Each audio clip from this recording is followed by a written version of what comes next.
I think there's something really powerful in the ability to say no. I think it strengthens the individual, it strengthens the business, and it allows you to focus on what you do want to do. So, as an example, we have clients and we won't work with gambling and gaming businesses. I'm not saying it's wrong, it's just not something that I feel that we want to be promoting. And therefore, we say no to those kind of businesses that come through the door in a very nice and polite way. Welcome to How I Grew This, where we dive into the world of digital marketing and connect with leaders in the space about how they're scaling, evolving, and growing.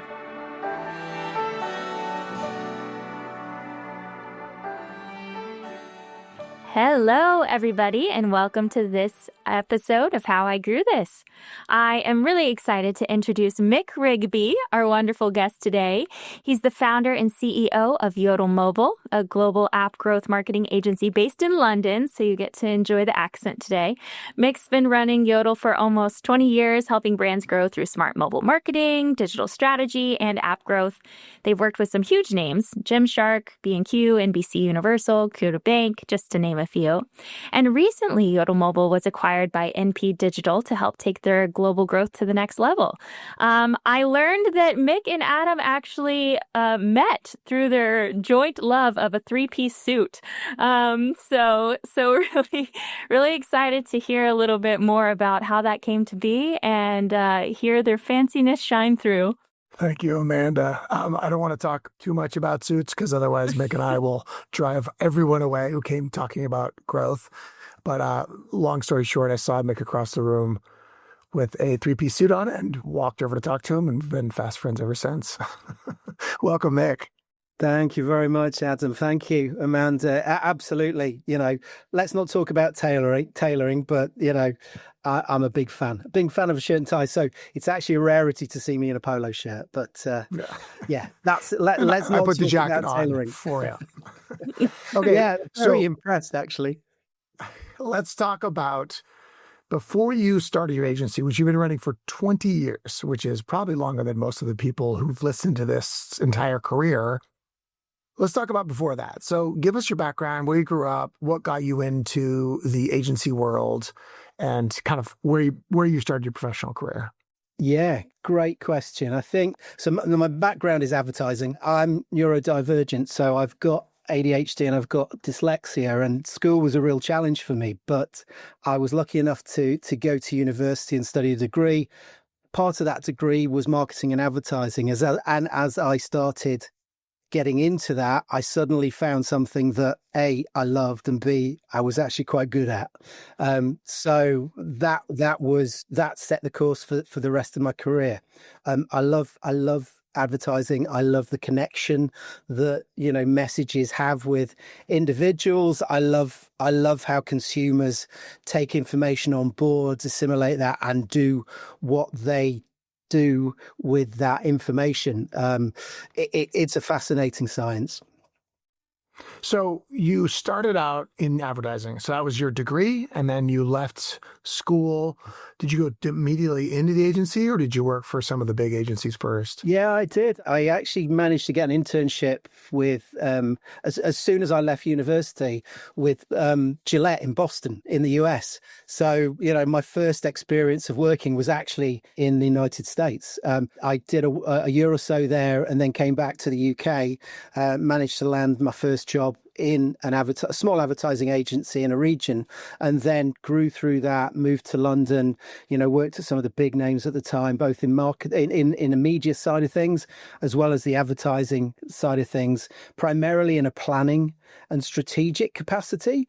And then on the back of that, I saw that there was a lot of stuff that was going on in those particular worlds I wasn't particularly comfortable a bit with. There was also, I guess, I had a self-belief that I knew a better way of doing things, and set my first business up in 2000 on the back of that. And then that was a communication planning business. So we kind of sat between media and advertising. And probably about 5 or 6 years into that, I saw that mobile was on the horizon, and I launched Yodel Mobile about a month and a half before the iPhone launched. Wow. Wow. Fascinating timing. Pretty good timing. may I quickly ask, what problem were you trying to solve at the time with Yodel Mobile?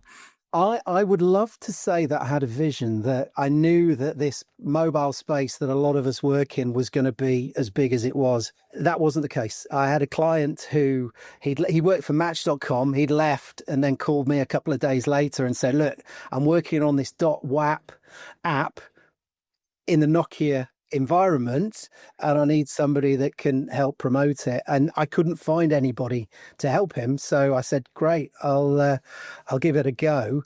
And on the back of that, I started learning, the ecosystem, what it was at the time, and quickly understood that there was going to be an opportunity here, an opportunity for somebody that understood the principles of marketing and advertising in a very tech-driven environment. And I guess that's how I put the flag in the ground to go. There's an opportunity here for a business to support these kind of clients, and potentially it's going to get big. And that's how it really sort of started in the mobile and the app space. Just to work to the detail of the timing. So you started the company 5 or 6 years before you got into mobile? Yeah, so I had another business. It was called Monkey, and we were working with a lot of digital clients and a lot of launch clients that were coming over to the UK. So like the smart car for Daimler Chrysler and the first sort of internet bank. So we were very much on the cusp of innovation and difference, and it was out of that environment that the first client that came to me saying, "Can you help me with this? I'm building something in .wap." And it was a case of learning on the job. There was no structure, there was no process, there was no frameworks. There wasn't really, there wasn't a mobile advertising infrastructure at all. So it was a case of inventing it. That's an acronym I haven't heard in a long time. Was that wide area protocol? Yes. What? Yeah, sure. Sorry, Adam. I don't know. I have no idea where my head's going. So, Mick, a question I always like to ask someone who starts a business, because having done so, it's daunting to take the first step. So the 6 years before you got into mobile, you said that there's some issues with kind of the traditional media advertising landscape. What was like the impetus? What was the thing that you told yourself that allowed you to take the step of starting your own business? Yeah, I had a belief that was a better way of doing things. Genuinely, I was getting very frustrated in the conventional way of, I guess, the way that agencies and businesses were actually operating in that comms space. It was being done because that was the way it was always done. And, there were clear challenges out there that just weren't getting resolved. And I think I had a belief in myself that I could potentially do it differently. And that was the driver, genuinely looking at the way it was being done and thinking, no, that's not right. There's smarter ways of doing this. And that gave me the drive to really sort of kick on, set up my first business and then the second business, which is Yodel. So what decisions did you make early on that set Yodel apart from other agencies? I think the first and most obvious one was, we were the very first app marketing business. I'm a There great you have it. believer. Yeah, I mean, Great certainly- timing. Yeah, it was incredible. I mean, I remember when the App Store launched. It must have been about 8 or 9 months after the iPhone before the App Store came into play. So, these were massive step changes at the time that obviously influence, the way that digital's communicated now. But it was one of those sort of, I guess, was it thunder and lightning moments where, my God, nobody else is doing this. And I'm a great believer in, you either have to be a specialist or a generalist.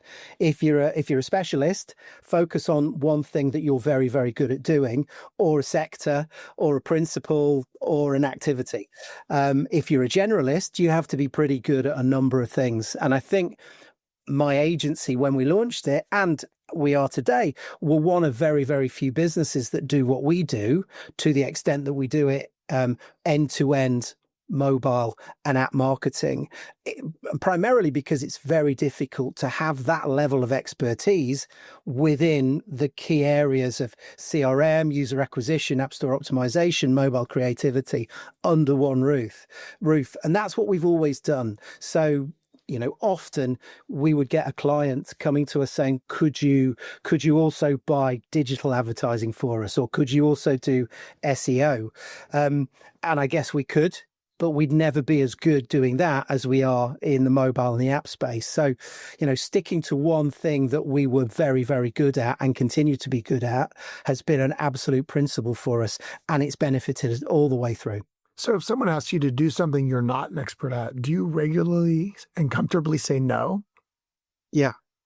What are some examples Absolutely. of things that you won't? Someone says, look, you're great. I love it. Come do my UA, or something you're not an expert at. Yeah. Well, I think there's something really powerful in the ability to say no. I think it strengthens the individual, it strengthens the business, and it allows you to focus on what you do want to do. So as an example, we have clients and we won't work with gambling and gaming businesses. I'm not saying it's wrong. It's just not something that I feel that we want to be promoting. And therefore we say no to those kind of businesses that come through the door in a very nice and polite way. Saying no to buying digital, whereas we're buying mobile, for instance. They're the kind of areas that we will double down with. I think also it empowers the people beyond myself in the business. I think they feel they're in a business that genuinely wants to do the right thing and won't necessarily chase the money. They're chasing the right kind of clients and doing it in the right kind of way. And I think it builds up a strength and trust with those individuals that you're working with to follow you into, the spaces, the places, the challenges that you want to go and work with the clients that we want to bring on board. Very authentic way to approach things. It is, but it's also a place of luxury to say no. Like, you have to be a healthy business. You have to have the revenue coming in. So how do you balance that, not needing to chase the money? How are you getting clients generally? Yeah, I think so. I'll answer the first question, and that is one of the strengths I think about our business, and it can apply to a lot of businesses, is just growing at the right kind of speed. So yes, those first few years, those formative years are the biggest challenge because, you've got to make sure you've got the cash flow. You've got to make sure that you can pay your bills, you pay your suppliers, and you pay your staff before you pay you. So I suppose if you're true to your principles, then, you make sure that you're doing the right thing by everybody else and you're still managing to tick over because, if you don't have a business after 2 years, you've failed and you've stuck to your principles. But what's the point of that? So those challenging first few years are by far the most difficult that any business that wants to follow the process that I followed, which is growing slowly. You grow slowly because that allows you not to have to do the things that you don't necessarily want to do. It allows you to deliver, I think, the best quality of service that you want to provide in the areas you want to provide and work with those clients you want to work with. So, not having the dollar signs in your eyes from day one, just making sure that you are able to grow, not make a loss.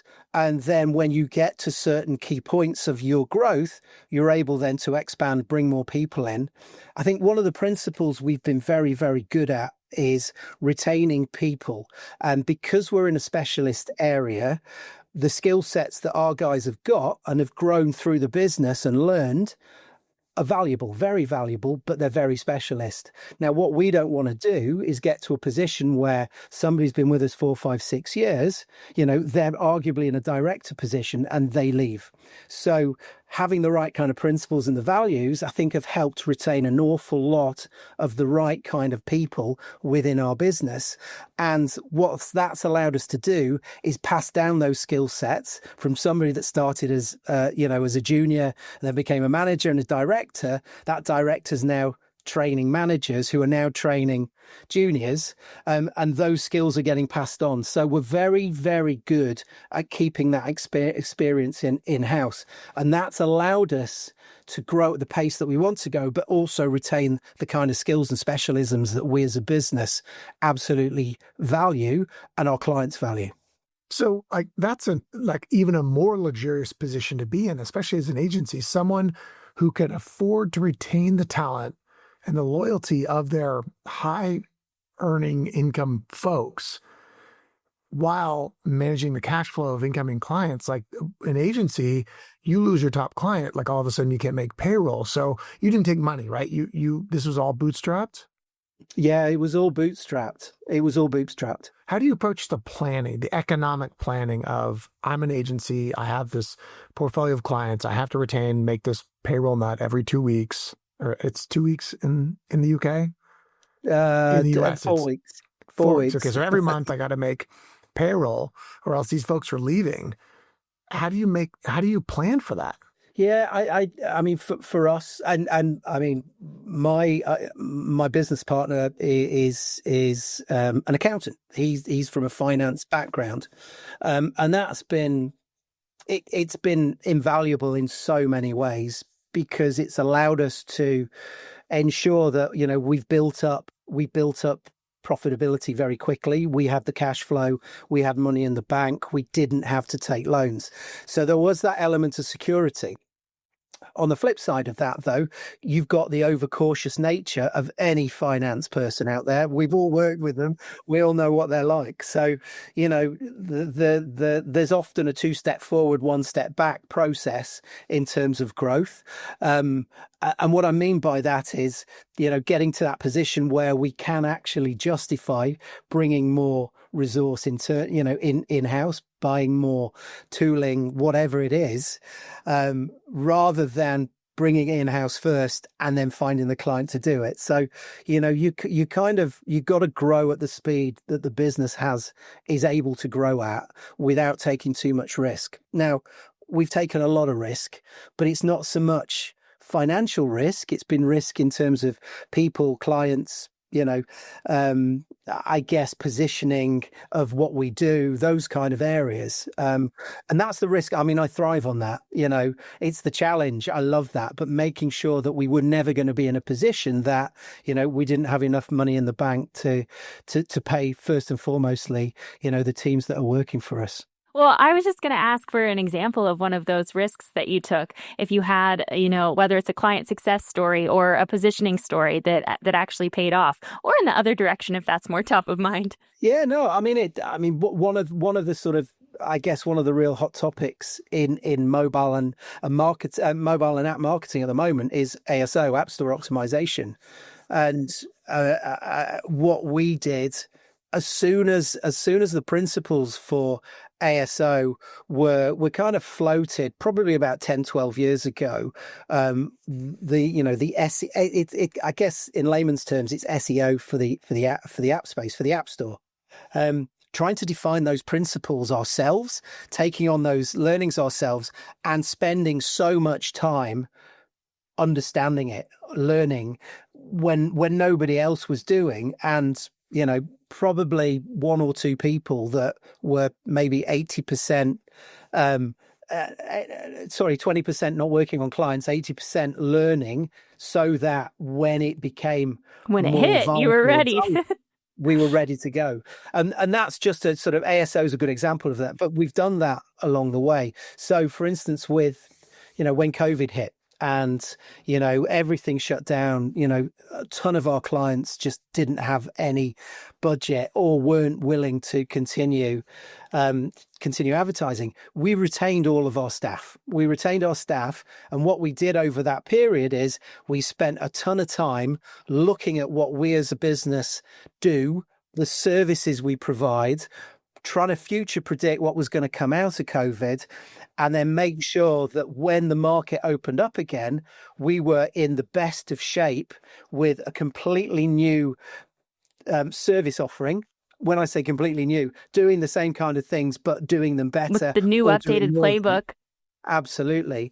Looking at the market as a whole and then coming out of the traps, as soon as, we were all going out and about and the market had opened up again. And that put us in a really, really strong position coming out of 2020. And every year since, there's been double-digit growth in the business. But a lot of that was down to, right, we're going to retain this. We've got enough money in the bank, I'm not going to pay myself for X amount of months, let's come out of this, stronger than we went in, and we took that, which was a challenge for everybody, as an opportunity. That sounds inspiring, but having lived through it, it also, I know there's a lot of stress that you kind of glossed over. Not paying yourself for X months, you just kind of threw that out there, but like, you're not paying yourself for X months. Like, who knows when you can turn that back on? You've done this for 20 years now. You've run your own agency for 20 years. You kind of mentioned this about growing with sobriety. How do you have the staying power to do it for 20 years? Like, what's your secret to make sure that you're still showing up to calls, smiling and loving this after 20 years? And you have to smile. I wanted to create an environment, an agency, a business that I could go into every day. When we all used to go back to the office every day, those barely remember it. Those good old days. Yeah. But go into an environment where people in general were having a good time, were enjoying themselves, and conversely, working damn hard to deliver, because that was an environment they really enjoyed being in, and it was challenging. So for me, going into that environment and seeing people that were in a positive frame of mind reflects back on me. It gives me the impetus and the emotional stimulation to be committed to that kind of environment. So, to your point, Adam, COVID wasn't the only time that I didn't pay myself. There have been ups and downs. There've been a lot more downs in the first few years than there were ups. And you have to go through. And I think you have to have a ridiculous self-belief in what you're doing and your ability to deliver on it. And delusion. Delusion is probably a better word. A healthy delusion. A healthy delusion. Yeah, a healthy delusion. But yeah, and maybe it's misplaced, but and I'm touching wood as I say this, we've always come out on top. But there have been super tough times, and if we weren't resilient and we weren't committed, then I'd be sitting here saying, oh no, we never came out on top, so that belief is really important, really important. So speaking of coming out on top, you were just acquired. Tell us about the story. Tell us about congratulations, but tell us what kind of was going through your mind, and tell us a little bit about the deal and kind of your reflections on it. How long ago was it that it finalized? So it was April of this year that we were acquired by Neil Patel Digital, MPD. Why did we open our doors? So I've got to a point with the business which we got so many good people that have been committed to the business. I mean, most of the board, well, in fact, all the board have been here for 10 years plus, and you look at the next level underneath that, and, we've got people 5, 6, 7 years and so on. How far can you grow a business yourself? Certainly if you're based solely in London. We're headquartered in London. We work globally, and most of our business is actually in the US. But, we're creating channels of growth, not just for the business and our clients, but for everybody that's within the business. So there has to be a pathway. There has to be, I'm going to go to here, and then I'm going to go to here and go to here. With people that have been with me for 10 years or so, where are they going to go in an environment which is, built on steady and sustained growth? As I say, good growth every year. You have to then say, right, we need to step up. We need to step up. So we were looking for a partner that that had the same kind of values as us, that had a very large, visibility outside of the UK, primarily in the US, but on a global scale. We were looking for a partner that got us, understood the value of the uniqueness of the service we provide, and saw the kernel of, I guess, excellence that sits at the heart of our business. Not me, the other people that work in the business, and Don't thought, sell "Do you know yourself what? short. Don't sell yourself short. It's probably a British thing, that, but find that kernel, water it, and grow it." So, we decided probably 3 or 4 years ago that there would be a time very soon that we were gonna go and become part of a bigger entity that would support and focus on the growth that we wanted. So, we talked to a lot of businesses, a lot came to us, a lot we approached, but MP would definitely, right from the outset, they sat within that, that kind of golden area of, do you know what? We can imagine ourselves being part of this. These guys are great. And, it came to pass. It's never easy going through that process. Lots of late nights, lots of due diligence, lots of, have you got that piece of paper from 6 years ago that relates to that? Or like, oh, I don't know. But, since completion and the last sort of 9 months now, it's been great. I'm still as excited now as I was on day one of the acquisition. And I think that says a lot for the business that bought us, MPD. I like the way that you presented that, because if I were to take that and summarize it into one sentence, I'd say my folks were getting to a point where they're hitting a glass ceiling. So I decided I needed to break the glass ceiling below me so they could all move up, which is, that's a lesson to everyone who's looking for a growth opportunity, is find a boss who will destroy the glass ceiling below them. Absolutely. No, I totally agree. And I think, that is exactly, I think you've succinctly put that, Adam. That is exactly the position. There's only so far you can go without hitting that wall. I think the guys, they've put a lot of trust in me over the years. I've put a lot of trust in them, and that trust has manifest now by giving, hopefully, more opportunity and more growth space for those individuals to grow into, wherever it is within Yodel or potentially even the group. But I think it's important to do that. I love that you're telling a story about how important it was to make sure it was the right organization to become a part of. And it sounds like you found one where you're able to maintain your identity and values. So can you tell me a little bit about what changed by joining? Like, do you think about growth any differently? Are there any approaches that they take that have kind of seeded into how you approach things? Yeah, do you know what? I think as a business, as a 30-strong business who have always kind of been the little guy, but the little guy punching above their weight, you're always kind of looking in to see, what can we do without taking advice, because that advice isn't necessarily out there unless you have, friends, former colleagues that are working in other organizations that you can pick the brains of. You've not got all of that experience that you can tap into.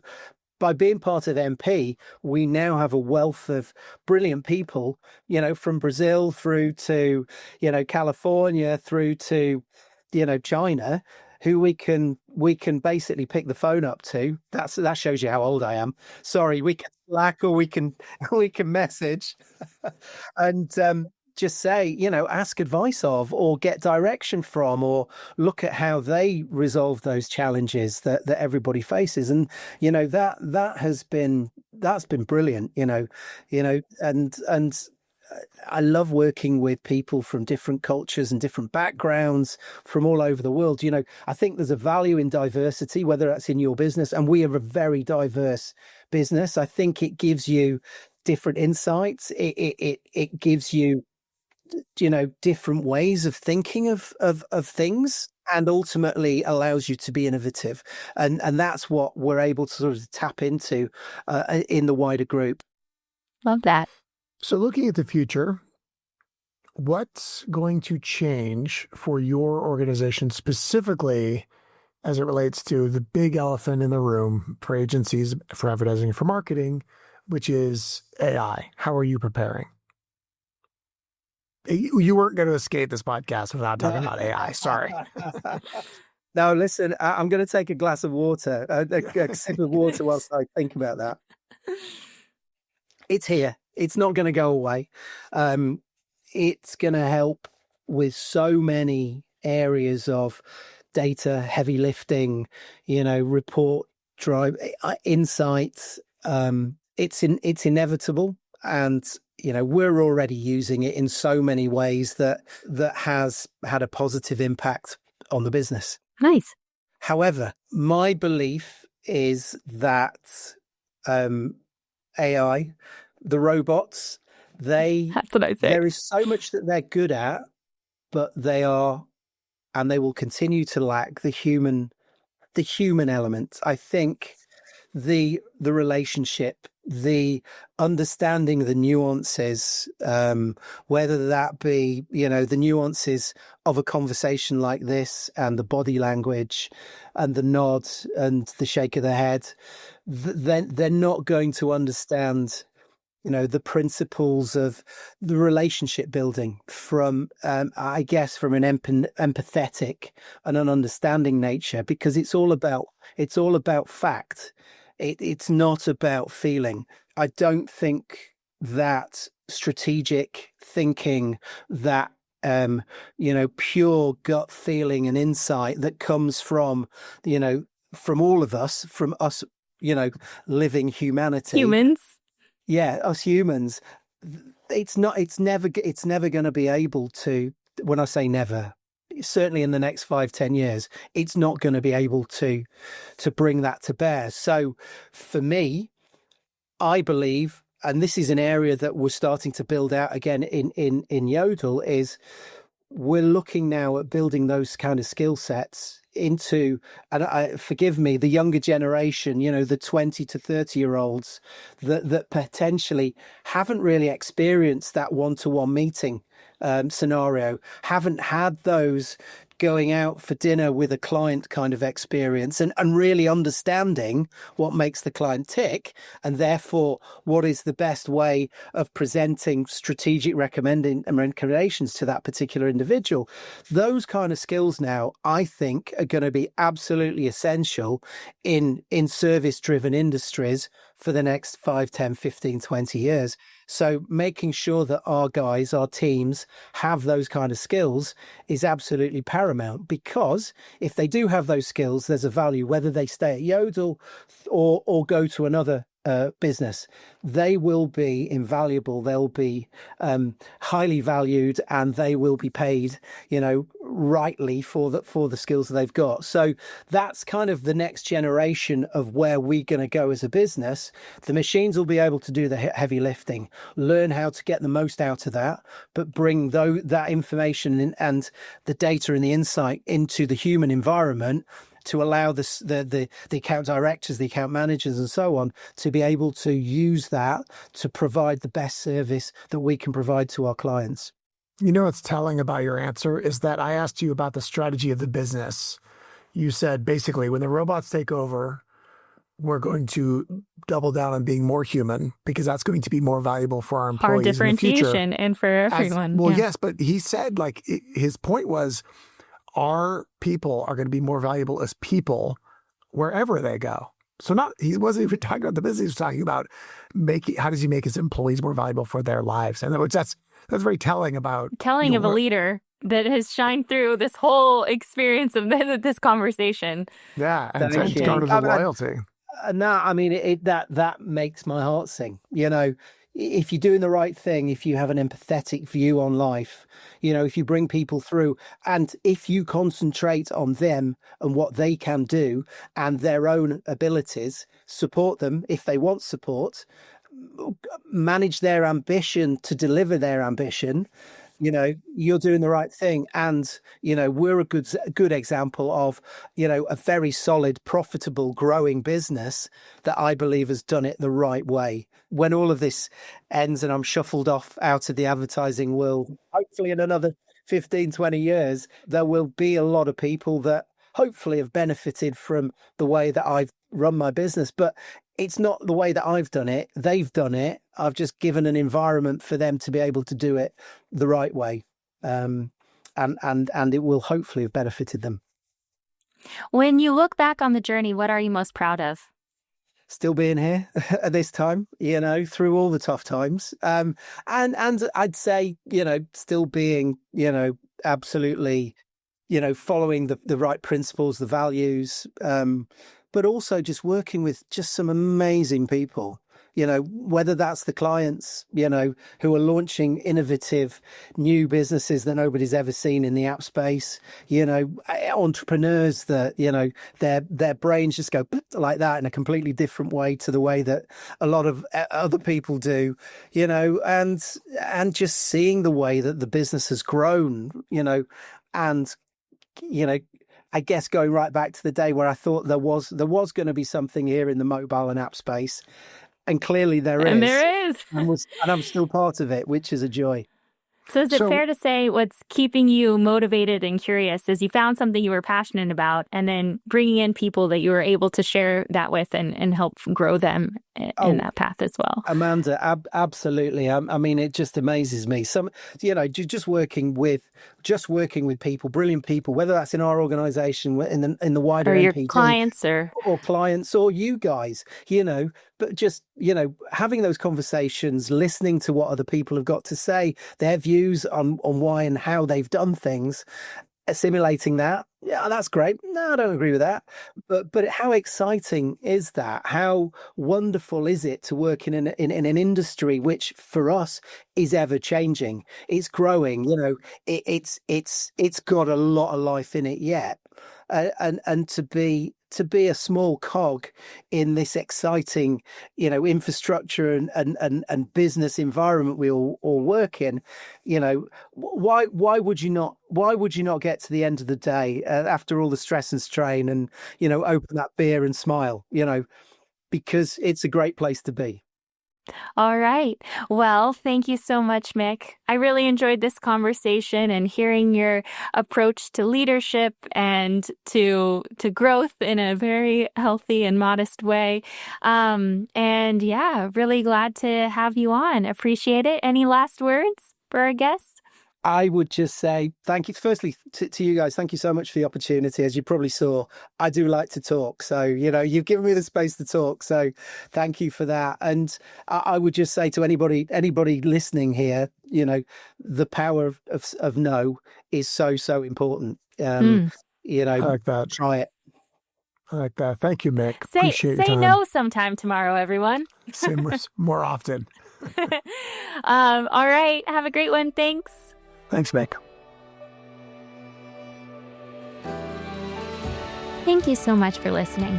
If you like the show, please leave a review wherever you listen to this and share with someone trying to grow their career or their business.